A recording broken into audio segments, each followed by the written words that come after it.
back to another episode of Talk Lavish. I'm your co-host, Denise. I'm Pam. I'm Anna. And today we have an amazing guest in the hot seat today. You may remember him from certain films such as Renaissance Man, Crimson Tide, The Sopranos, and everyone's favorite, A Bronx Tale. Please welcome Mr. Lillo Brancato Jr. Oh my goodness. I want to clap hard. I really want to scream, but I'm going to just keep it professional right now at the moment. You know, we have another co-host that was supposed to join us. Her name is Delilah.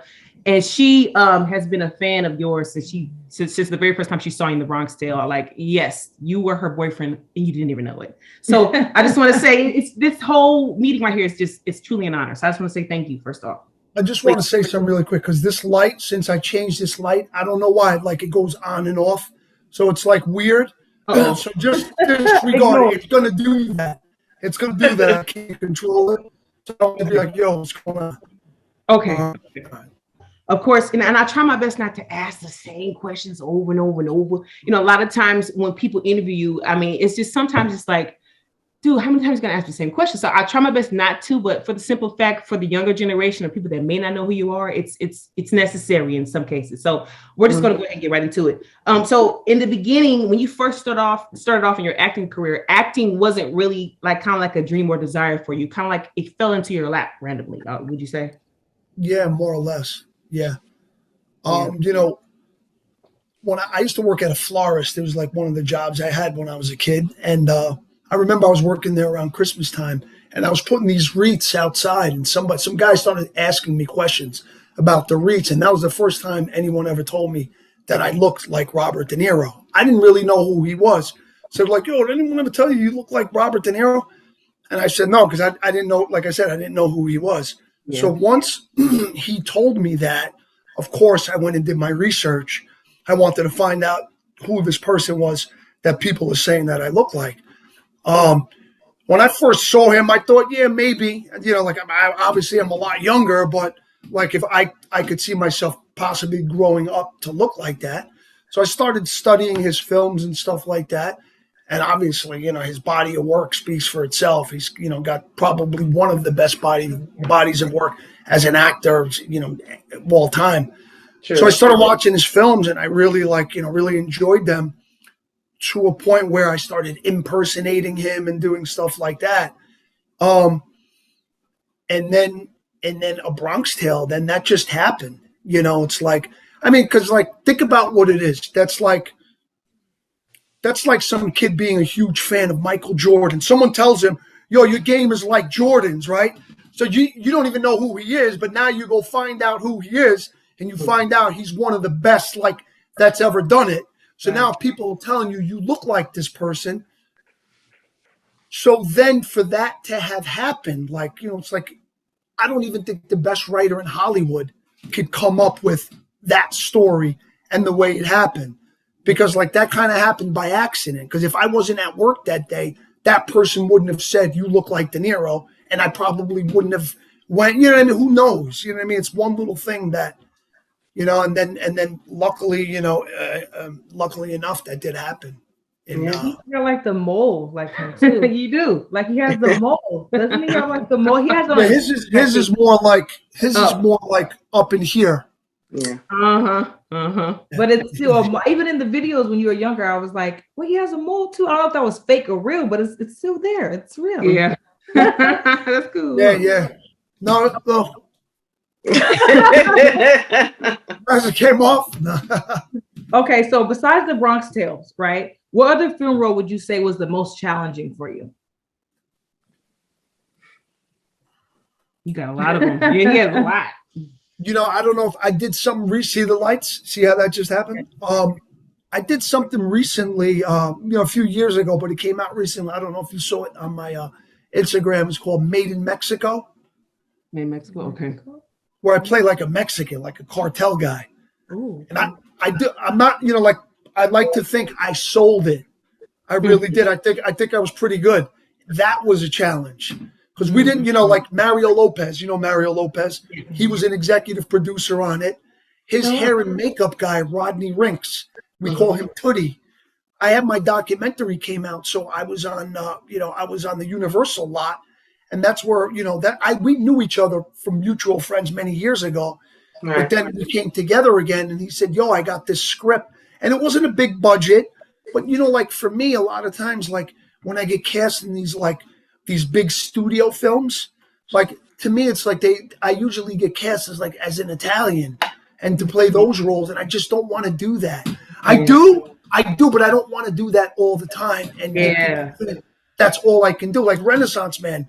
I mean, I recited Shakespeare in the rain when I was a kid. I want to go back to doing stuff like that to show that, I'm a versatile actor.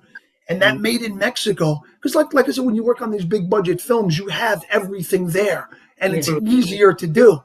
But when you don't have everything there and it's kind of like raw, it demands more from the actor than just the performance. It's also being able to work in certain conditions in addition to being able to perform.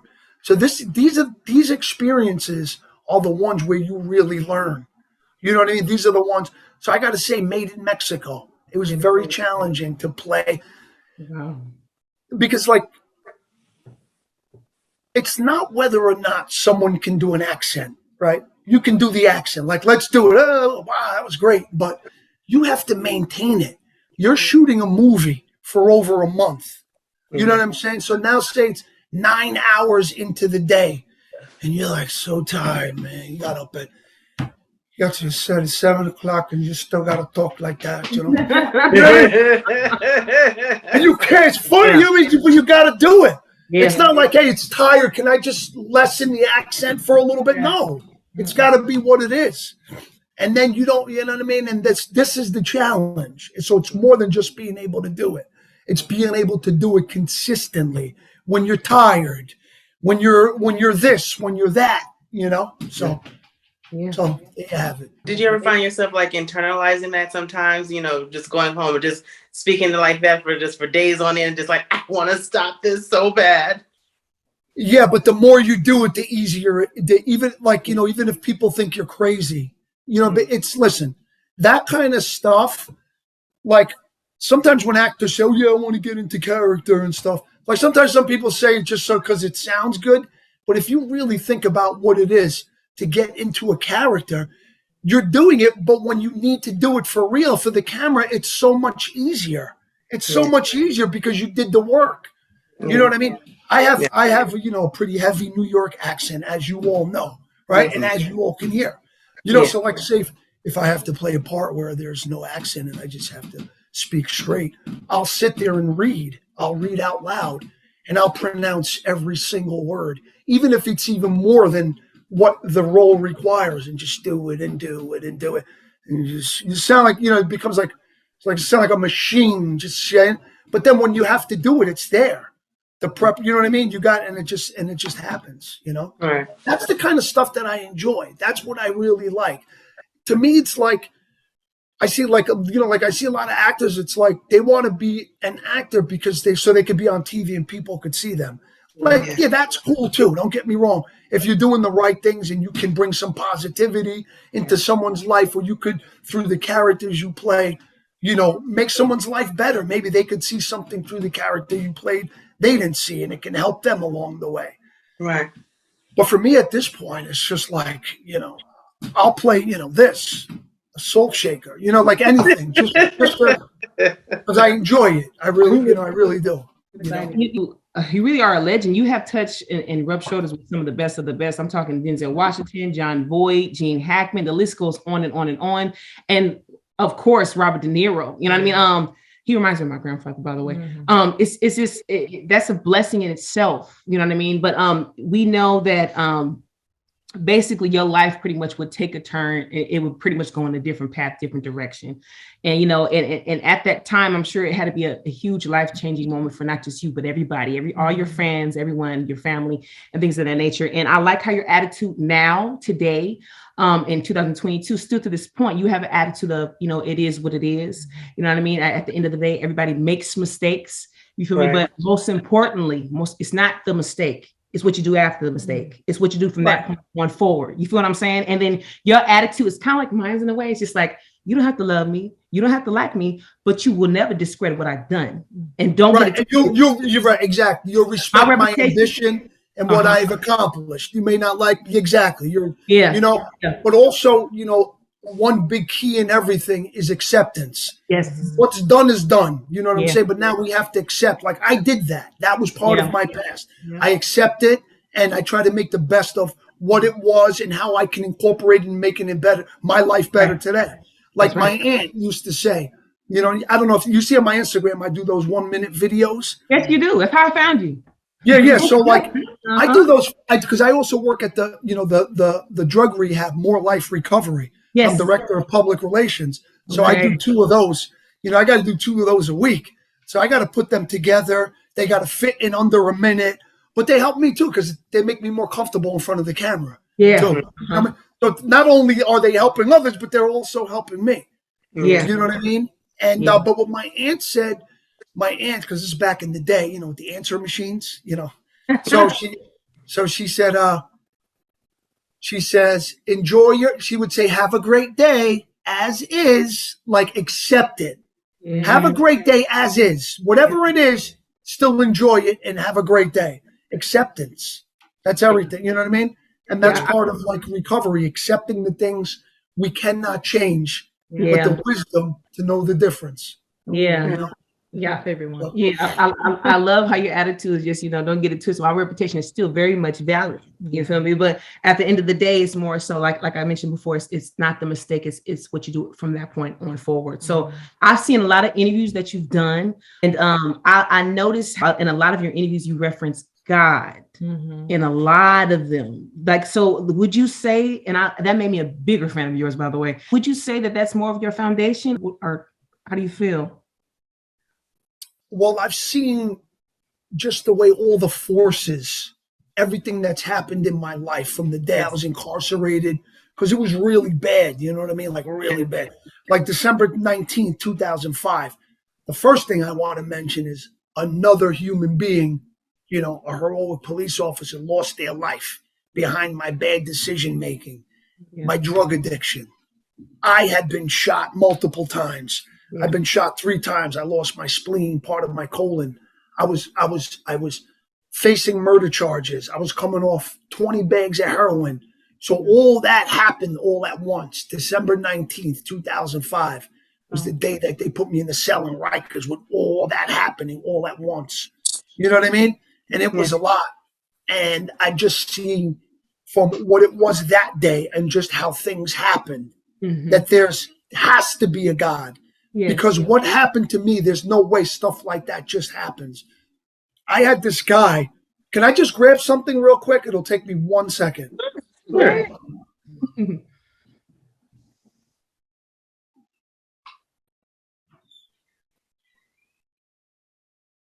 Lillo. No. She's your biggest fan. Delilah would have loved it. Yeah, no. So I think she'll be nervous. I got this prayer, this guy. I don't know if you're going to be able to see it, but I still have it. Wow. This is from when I was upstate. This guy, this prayer says, the importance of a private relationship with the Lord is key to life here on this earth right now. It is very important for you to understand this. The level of desire that's in your heart to this understanding could have a profound effect on the life path that is being put forth in front of you right now. And the depth of that relationship will determine the amount of truth that is revealed to you in this world and to share in the true graces of joy and happiness that the Lord will bless you with. It is real simple. The closer you get to the Lord, the more he will reveal to you. So the closer you get to the Lord, the more you pray to the Lord, the more you'll find out about what everything's about. Now this guy's name was Jon Monteleone. And he always used to, like at the end of the letter, he would always write, your friend in Christ, Jon Monteleone. He was from Hallandale Beach, Florida. And he died. He had some cancer. It's so crazy how it started. It started in like his toenail. Can you imagine that? Some weird thing. It started in his toenail and then he got cancer throughout his body. I still talk to his wife and his daughter and stuff like this. But this guy, he made a big difference in my life, like as far as my faith and everything, as far as reaffirmation and reassuring. He used to write me all the time. He wanted nothing from me, just to be there for me as God would want him to be there for me. I got relatives. I got people I grew up with my whole life. They didn't come see me when I was away. And I was away for 8 years. You like that? Yep. You know, but when you're doing movies, everybody wants to come to your house when Robert De Niro comes over, you know. That's true. This guy, I didn't even know this guy, and he wrote me and everything. He came to see me with his wife, you know, and everything. So, like, I got in trouble. In, like, I was upstate New York. It was 2010, 2011. I got into a fight with this guy, and it was over the phone, and I got what was called keep locked, where they keep you in your cell locked. Yeah. You get, you know, all your property, everything gets taken out. So your envelopes, you got to ask for, because they do a go around in the morning. Your paper, everything, they take everything. So when you want paper, you got to ask them for paper. The state paper is the one with no lines. Nothing on it. Right? So this guy, me and John, like, he would send me books, you know, about St. Ignatius, you know, all different stuff that I would read. And he wrote me when I was in trouble.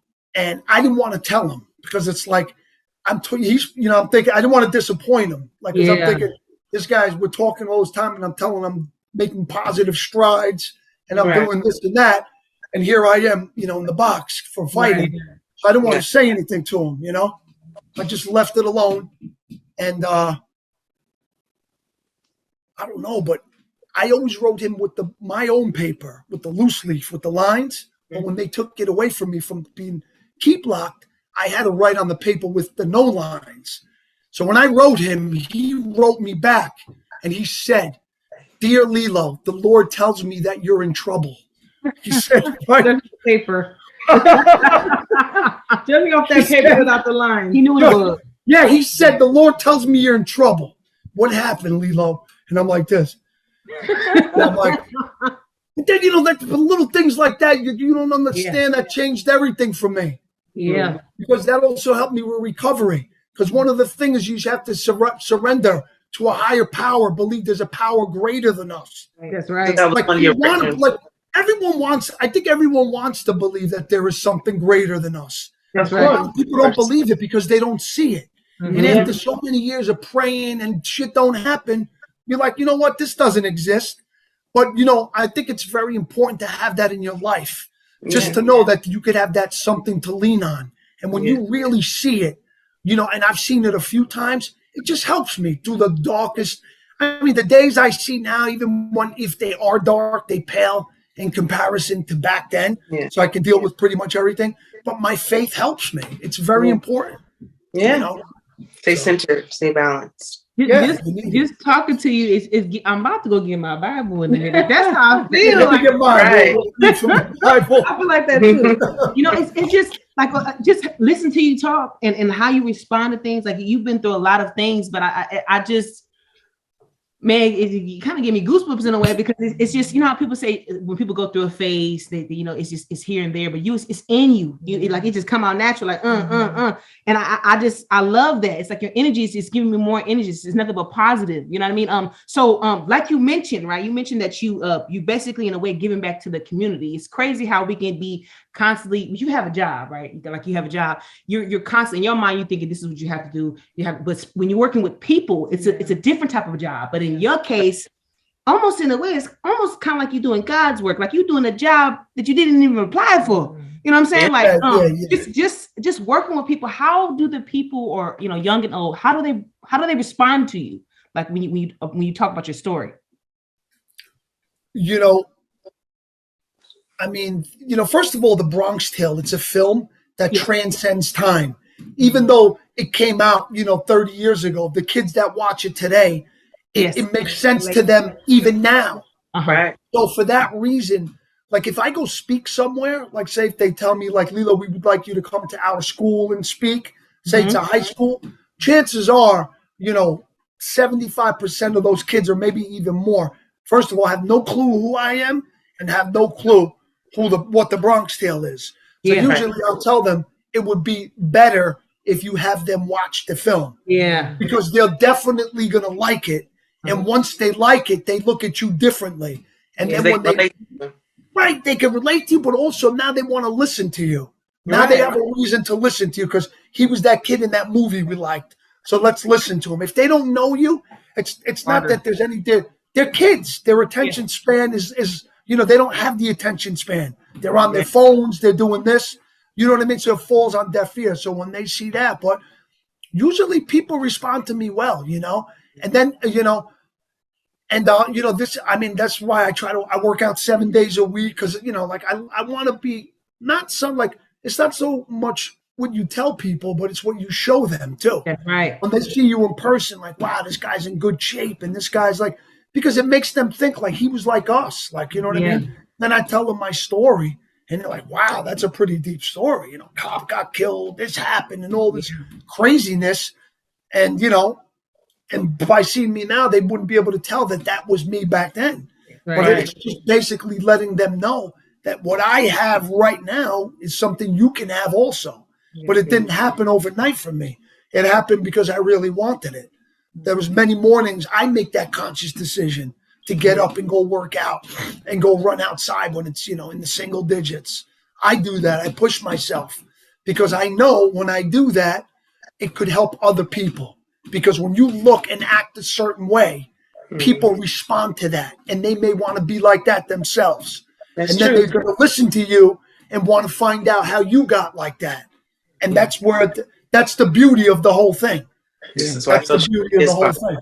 It really is priceless when you can make an impact on people's lives. And, it's just, I'm not sure if you heard that saying before, but if you can do something like and have a personality, have an attitude of doing it and possibly not even accepting or thinking that you're going to get paid for it, that's when you found your passion. And it's like when you make an impact on people's lives like that, it's the feeling how it feels like you help somebody who's homeless or poor. Just when you in the moment of doing it, the response is just priceless. You feel me? Like it just feels so good. I'm not sure if anybody knows who Kevin Hines is. You've ever heard of Kevin Hines? But okay, your story is similar to how he's a young man in the 90s. He drove himself down to a deep, dark spiral of depression. Like it was nothing nobody can say or do. He had tried his last try, cried his last cry. And it came to a point where it was no stopping this person. He was going to kill himself. Bottom line, he wanted to take his own life. So he drove himself to the Golden Gate Bridge and he closed his eyes for what he thought would initially be the final time and jumped off the Golden Gate Bridge. I don't know if you ever seen the bridge before, but that's a 255-foot drop. I've only seen. I know what I've seen it in pictures and on TV. That drop, 98% of people when they jump from it, they do not survive. But that man did, and now what he does now is he goes all around the world telling people, anybody that will listen, young and old, that at the end of the day there is hope, and yes, you can make it, you can overcome it, you can conquer it, just like you. So I got to give nothing but respect to you. I mean, it's awesome. It's awesome what you're doing. Like depression. Do you know what depression is defined as? Depression is defined as anger turned inward on ourselves. So that's what depression is when we're very angry at ourselves. I can see that. So yeah, that is the definition. When we were upstate, we had to take one of those like anger management classes. It was called ART, Aggression Replacement Training. And one of the things that they teach you the different kinds of anger, out of control anger, rage, depression, anger turned inward on ourselves. There's different kinds of angers. And that's depression is a form of anger. It's when you're angry at yourself. And that's why you get into that state of depression. So we're going to rewind real quick. So you're back in, was it 2005, right? Because that's when everything went down? Yeah, December 10th, 2005. 2005. Okay, so when did you ultimately reach your breaking point in the midst of like dealing with addiction? Well, I don't really think I felt my breaking point. I just kept going. And even when after I got in trouble, I was still going. Okay. Like when I went to Rikers Island, I was still looking to get high. I was still looking, because Rikers Island's, do you know much about Rikers Island? Yeah. Only what we see on Law and Order. Yeah, but that's a fictional version of what Rikers Island is. There's a new documentary out about Rikers. Rikers Island it's guarantees not prison, but the worst jail in the country. There's no doubt about it. And when I was going there, like I got there December 10th, 2005. I mean, I was smoking crack. I was snorting heroin. And that stuff doesn't just go away because you got arrested. Your body still calls for that, especially the heroin because it's a physical addiction. Yeah. So when I first got there, I was like, when we first got there, we were in wheelchairs. Me and the guy I was with, because we both got shot. It was like a shootout between, you know what I mean? Yeah. The cop, he got shot and he got killed. We both got shot and we survived. So when we first got there, we were in wheelchairs. So they put us in what was called NIC, because Rikers Island, it's one island with all different jails. You know what I mean? C-74, C-95, OBCC, NIC. And then you have the one for the females. It's called Rose M. Singer, but they call it Rosie's. So it's like all these, it's like all these different jails. So I was in NIC, which is North Infirmary Command. It's a hospital. Okay. So they moved me from the hospital part. And once I started getting healthier, and I started healing from the gunshots, then they moved me to NIC, the main building. But we were able to go to church every Saturday. So when I used to go to church, with the guys from the other building. So, you got Bloods, Crips, like church is one big drug deal. That's all it is. Because you got the guys from the hospital building. They get drugs because they get them from the city. Who's getting morphine? Who's getting OxyContin? Who's getting Xanax? That's why they're in the hospital. They need medical attention. Right. So when they come to church, you got all the guys fiending for drugs from this side, come to this side to buy the drugs. So everybody goes to church with a pen and a pencil, a pad and a pencil. The grocery so you can list. copy down the person's information where I'm sending the money, right? Yeah. So the whole thing is supposed to be praying to God, but you're going over there to buy drugs. Yeah. So once I found that out, then I used to go over there and see some kid, and I used to get morphine every Saturday. Then before OxyContin, they had what was called morphine content, MS content. But then they lost the patent. Did you see that show? That miniseries, Dope Sick? No. It's on Hulu right now. Check it out. Okay. It talks about the family, the Sacklers. They were the family who came out with OxyContin. And when they say when it first came out, they were trying to deceive the public and everything that it wasn't addicting, that the only people it would affect was addicts. But what they came to find out later on, that it was such a strong narcotic pain medication that upon taking it, it rewires your brain to where your body craves it. You know how many people OxyContin killed? You trust me when I tell you, watch this about the Sacklers. It's very, very interesting. But I was getting the MS content. I was getting the morphine, 30 milligrams. I used to go to church every Saturday. I used to get 20 of them. And my hot tolerance was so high, I would chew 20. And then I would go back to my house, and then I would do that every Saturday. And then in my house, in the next cell block, I had another kid. He used to get me heroin, and he used to get it in from the mailman. And the mailman got locked up in the parking lot in 2008. Rikers Island's crazy. You have no idea. Crazy. So I used to call the guy through the pipes, and he used to put the heroin in the ramen noodles, and he used to seal it up. And then I used to send it to his girl in Brooklyn. So we had this thing, you know what I mean? I go to church. He used to have me send money orders different every week. And this guy was Western Union. So I was able to get this or that. So now, November 12th, 2006, I'm going to church, but the officer calls me in the morning. He wasn't our steady officer. He said, Poe wants to talk to you. That was the kid I was getting the heroin from. He was like a dangerous dude. He was a blood. Everywhere he went, it was in shackles. Like the COs were afraid of him. Because like half of these COs are from the same neighborhood as him. So he's like a big homie blood. If the COs don't do what he says, he'll put a hit on this guy's sister outside on the street. So it's like, it's a crazy place. So he was getting the dope. So now this one Saturday, the officer, he wasn't out steady. He said, Poe wants to talk to you. So he said, yo, I might be getting some soup later. So I'm like, oh, all right. I go to church. I get the morphine from the other kid. I come back, you know, and I'm sitting pretty. I'm all high on the morphine. I'm watching TV. I'm like nodding out, scratch. I'm like, yeah, who got it better than me, right? Meanwhile, I'm facing life. But so then the shift change came. Then another officer, he said, yo, Poe wants to talk to you. I totally forgot about Poe because he told me he was going to have the soup, which was the heroin. So when he calls me, I'm like, oh, shit. And he was like, I got that. Do you want it? And I said, yeah. So now I got 4 bags of heroin. I'm already high on the morphine. I got the bags of heroin in my cell. I got them hiding, but they keep calling me. So I got this kid, Bobby. I said, do me a favor. Come to my cell. He looked out for me as I was doing it in my cell. We went back to the TV room. I'm in the corner where the camera is, where the toilet bowl is, so the camera can't see me. I lit up a cigarette. I'm smoking a cigarette. The guy, Bobby's watching to make sure nobody's coming. So I'm in the corner. Next thing you know, I feel like swallowing my tongue. It was like some crazy shit. I was overdosing.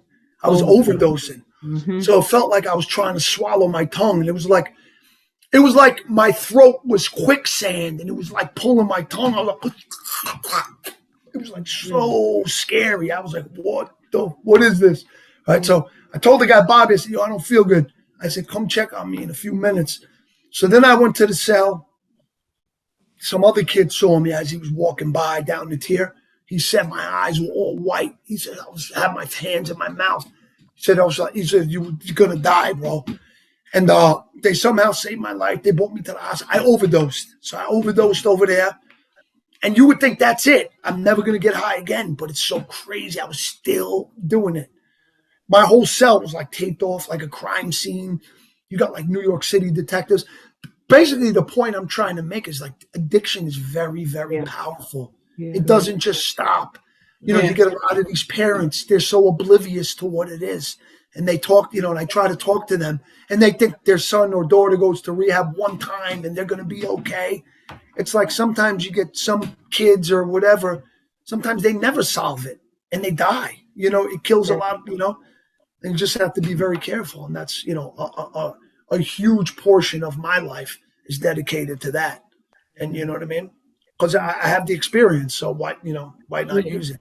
You know, it's just this was saying that people say, of course, in regards to that. I know we run out of time. Is you can't ever tell a person how to deal with something that you have never dealt with yourself. Now, no disrespect to the people who, you know, God bless them to have degrees and PhDs and want to have if they have a passion to help people, you know, but what better person to tell the story than somebody who if I'm going through situation, more than likely I'm probably going to listen to you before I listen to that doctor that's giving me pills that I don't even need. You see what I'm saying? It's just more so you've been through it. So why not? And I'm more acceptable to taking heed from your direction than this person. So that's crazy. So one thing about addiction too is they say it's an ongoing battle. Yeah. That you can be clean for 20 years and still be like, ooh, I can just go back. Yeah. You know, one time, and it's a daily, you know, thing that you actually have to fight. Struggle. Yeah.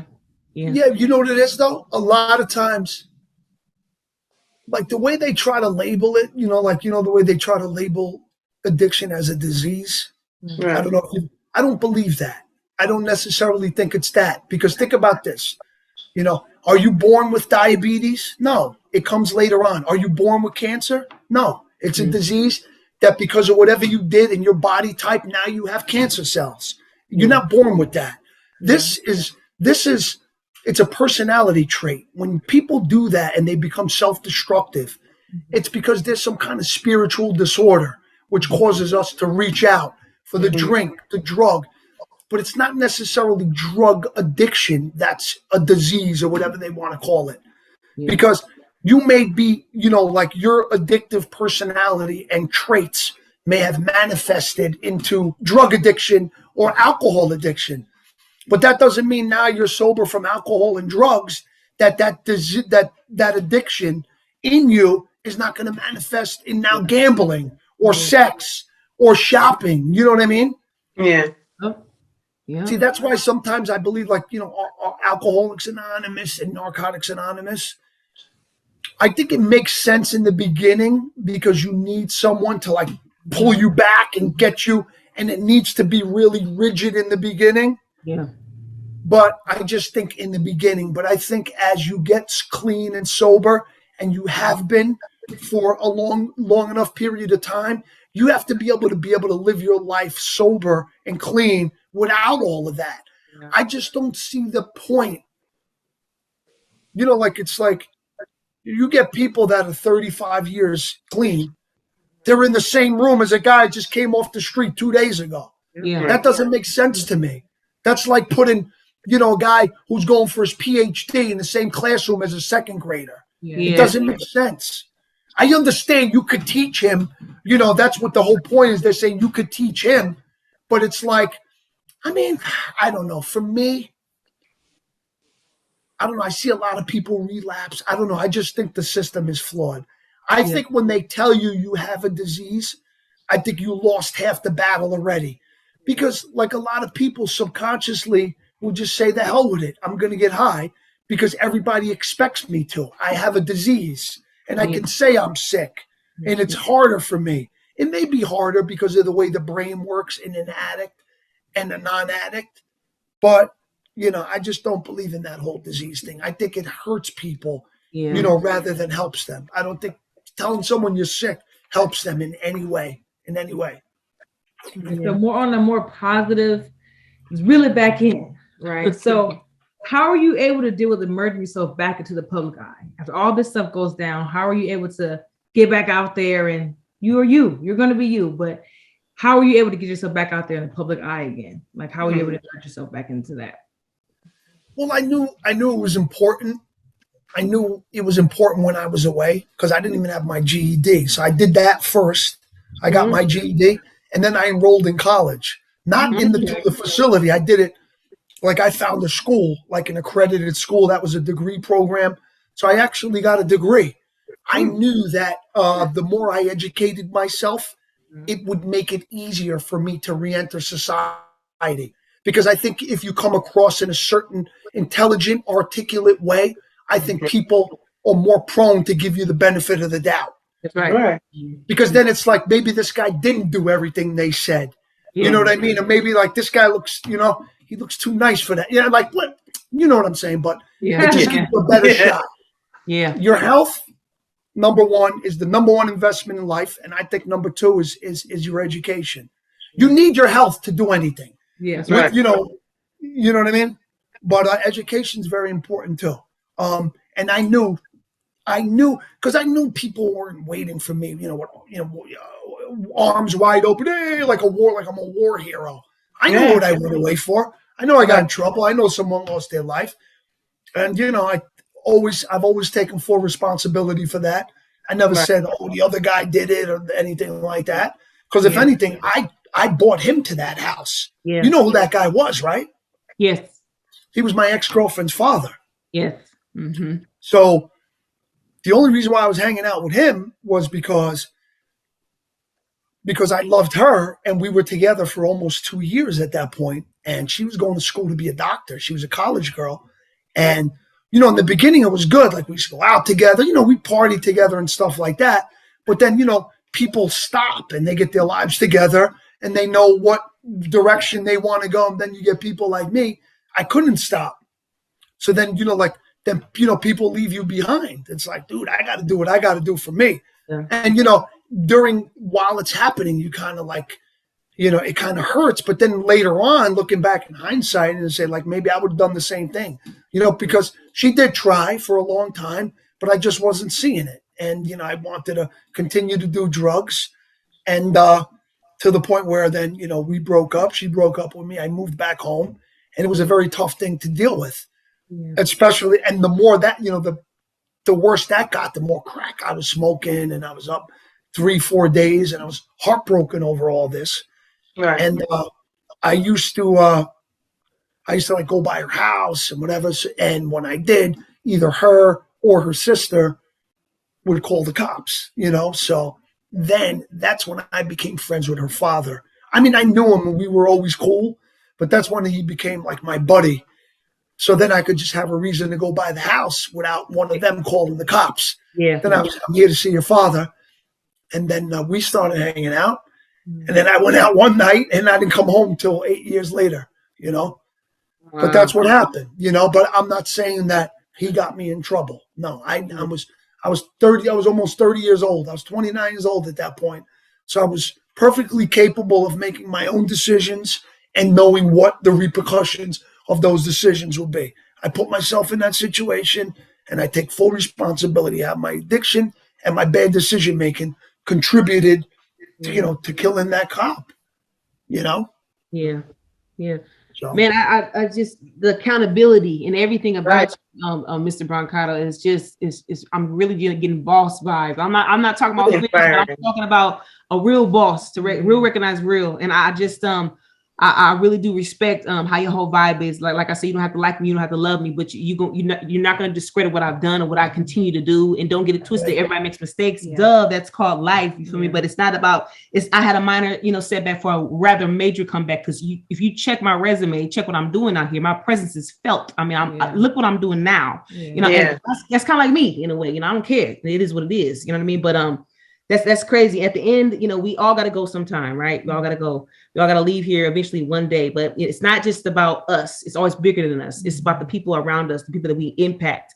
And you got that packed down. And I just want to say respectfully, sir, this whole interview has truly been an honor. So thank you so much. Truly. Thank you. Thank you. Thank you. Hey, and sometimes, because being away and all that, and you see, it's very it hurts. I'm not going to lie, it hurts. You see, you got all these people that were all there when you were making movies and everything. And then it's like you fall from grace and you don't see any of these people, and it really hurts, and sometimes I get angry about it. And I'm thinking, I think to myself, like, I'm misplacing my emotion. That's not what I should do. But sometimes I like when it transfers to like hunger, because it's like, you wrote me off. You thought I was never going to beat that case. You thought I was never going to, you thought I was never going to overcome it. I am. People like that keep me so hungry, like I never want to stop. And you don't got to say 2 words to them. Because when they're driving one day and they see that billboard, they're going to see it. That's Lillo, right, bro. I love that. I love that. You know what I mean? And that is, there's nothing more you can say to that. And then at the same time, God forbid that guy, God forbid, I don't wish it on him, but God forbid they have a kid who needs help. I'll be the first person to help them. You know what I mean? Yeah. Wow. Because that's why people like, people want it so quick to judge. This is the last thing I say, but people want to be so quick to judge, but it's like, you don't know what's going to happen if you have kids. Nobody chooses to be a drug addict. Nobody chooses that. Nobody chooses to say, I want to get up and I want to be a crackhead. This is what I want to do. Nobody chooses that. So be careful who you judge, because you never know how that is going to affect you one day in your life, whether it's through your son, your niece, your nephew. You never know, Right. Truly. Man, this whole interview has truly been an honor. It really just sucked that my other co-host Delilah, because she would have she would have melted. Tell her hello, and next time. Oh yeah, next time, most definitely. Please. This whole interview, I was much different than a lot of interviews that we've done. Usually we stick to questions like but this one it kind of just came out. Everything came out natural, and it was man. I appreciate it too, because we didn't talk about the things that I usually talk about, like how was it working with Deniro, the Bronx Tale? Over and over. Yeah. Don't get me wrong, it was great doing all that. I loved it. I wouldn't be here now, but thank you so much, ladies, for the opportunity, and enjoy the rest of your day. I know it's still early there. So have a good one, all right? Thank you so much. God bless. God bless you all. Today I'd like to talk about accountability, which means that we are required and expected to justify our actions and decisions. And I myself, as a gratefully recovering addict, know how vital this concept is to my recovery. Accountability is a form of honesty which directly opposes the denial of addiction. I mean, accountability is really important for anyone who wants to make changes in their lives. Because without it, it's very easy to say, I'll do it tomorrow, or my life is just fine, when we know that it's not. Accountability teaches a person to be honest, open, and authentic. which sets the stage for creating a new life by building healthy and meaningful relationships and restoring one's self-esteem. Remember, life is not a solo mission, so it's okay to ask others for help to do things that we cannot do for ourselves.